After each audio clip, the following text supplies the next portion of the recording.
Hello friends, welcome to joy class room. இன்றைக்கி கிளாஸில் TNTET paper 2 Tamil நம்ம பார்க்கலாம். அதில் ஒர்க் ஷீட்ஸ் நம்ம பார்க்கலாம். அதோடைய question paper, first question paper நம்ம இன்றைக்கி பார்க்குறோம். இதில் 100 கொஸ்டின்ஸ் இருக்கும். ஸோ நம்ம வந்து ஷார்ட்ஸில் கொஞ்சம் கொஞ்சமாக நம்ம பார்க்கலாம். ஸோ ஃபர்ஸ்ட் பாருங்கள், தமிழை அமுது நிலவு மனம் பால் வானம் தோல் வாள் என புகழ்ந்து பாடியவர் யாருன்னு பார்த்தீங்கன்னா பாரதிதாசன். கீழ்காணும் எழுத்துகளுள் பொருந்தாத ஒன்றை தேர்ந்தெடு. இடம் சொல்லி வளம் சொல்லி. ஸோ ரெண்டும் வர்ற மாதிரி பார்த்தீங்க அப்படின்னா இந்த இது தான் வரும். பொறுத்துக தாவரம் இலைப்பெயர். அப்போது இதில் பார்த்தீங்கன்னா ஆன்சர் மல்லிக்கு வந்து எது வரும் அப்படின்னா தலை. மல்லினா தலை அப்படின்னு சொல்லுவோம். அடுத்தது சப்பாத்தி களி தாளை, இதை வந்து மடல் அப்படின்னு சொல்லுவோம். கரும்பு நாணல், இதை வந்து நம்ம என்னன்னு சொல்லுவோம்னா தோகை அப்படின்னு. கமுகுனா கூந்தல். அப்போது ஆப்ஷன் பாருங்கள், இதுக்கு வந்து 2 1 4 3. Option is D is the correct answer.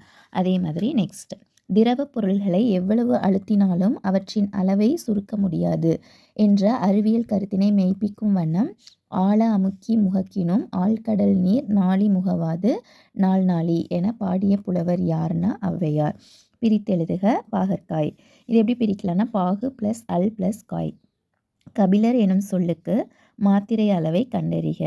3 அரை மாத்திரை. திங்கள் ஞாயிறு மலை என இயற்கையை வாழ்த்தி எந்த நூல் தொடங்குகிறது அப்படின்னா சிலப்பதிகாரம். சரியாக பொருந்தாதது எதுன்னு கேட்டிருக்காங்க. அழி அச்சம் தரும். அழிங்கிறது தான் கரெக்ட். அழி அச்சம் தரும் கடல். கூற்றுகளை ஆராய்ந்து சரியானதை தேர்ந்தெடுக. நிலவு விண்மீன் புவியீர்ப்பு மூலம் ஆகியவற்றை அடிப்படையாக கொண்டு பறவைகள் இடம்பெயர்கின்றன. சிட்டுக்குருவி கூடு கட்டி வாழும் பறவை இனத்தை சார்ந்தது. கூடு கட்டிய பின் 3 முதல் 6 முட்டைகள் இடும்.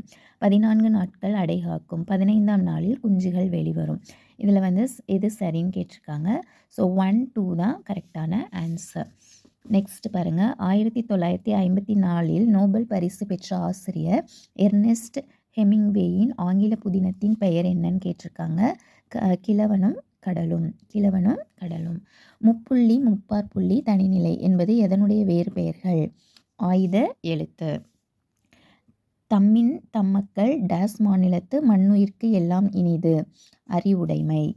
2016ஆம் ஆண்டு எங்கு நடைபெற்ற மாற்றுத்திறனாளிகள் ஒலிம்பிக் போட்டியில் தமிழக வீரர் மாரியப்பர் எப்போட்டியில் தங்கப்பதக்கம் வென்றார் அப்படின்னு கேட்டிருக்காங்க. ஆன்சர் பார்த்தீங்கன்னா ரியோ நகர் உயரம் தாண்டுதலில் தான் அவர் வென்றார்.